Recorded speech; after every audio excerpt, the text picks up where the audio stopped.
Today on Spicy Steve, we're going to show you one of the kings of Asian fruits, mangoes.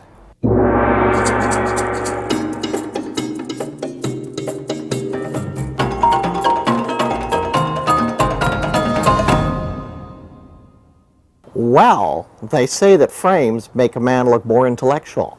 What do you think? Nah, I didn't think so either.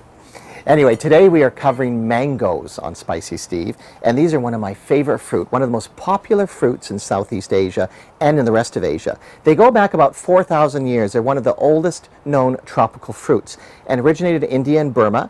They also grow wild in Southeast Asia, and then with all the trading that took place between China, the Philippines, the Spanish coming, the Portuguese, they spread throughout the rest of Asia, over to South America, and even down to Australia. Now, the common mango can have your daily take of vitamin C in it. So not only is it tasty, but it's good for you. There's also a lot of beta-carotene, so rich in vitamin A. Now, when we look at mangoes that were available here, there's probably about two main varieties. We can't get Indian mangoes here that I've seen, and most of our mangoes come from Mexico.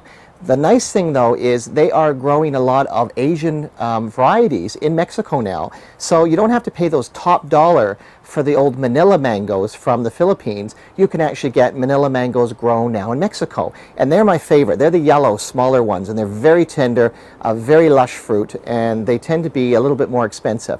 The more simple mango that you have, here's a better example right here. They're usually green, yellow, with a touch of red, and these are the more common simple mango that you get from Mexico. They tend to be a little stringier. Some people don't like that because it does get caught in your teeth, but they're just as juicy, but you do have to watch it. Watch for little black marks. That means it's ripe. This one is a nice ripe one. You want the flesh to be firm, but that you can push it or press it and feel a little bit of a bounce back. That means it's ripe. There also should be a nice aroma coming from it. You don't want it to be too overripe. Sometimes you get deals, though, on those.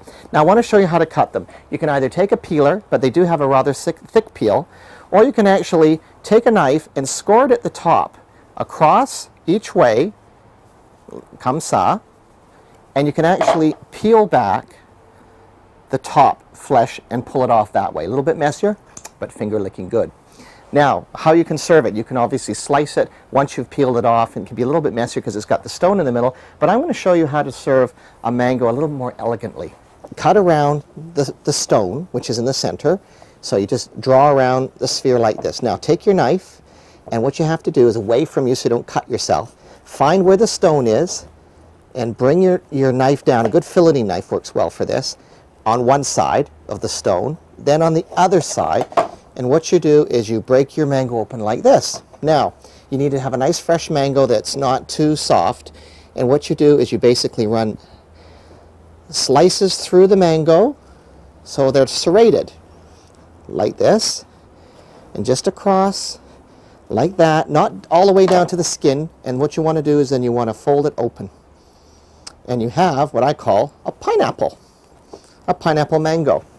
Okay, and once you've plated this beautiful little mango here, all you need to do is just finish it off with maybe a little bit of Asian mint or other European mint, basically just for color. And there you go, all ready to eat. And a lot easier and a lot less messy for your guests. Now, another dish I want to show you that's really quick and easy is take about 2 mangoes and cube them up. This is a little dish called a Kerabu from Malaysia.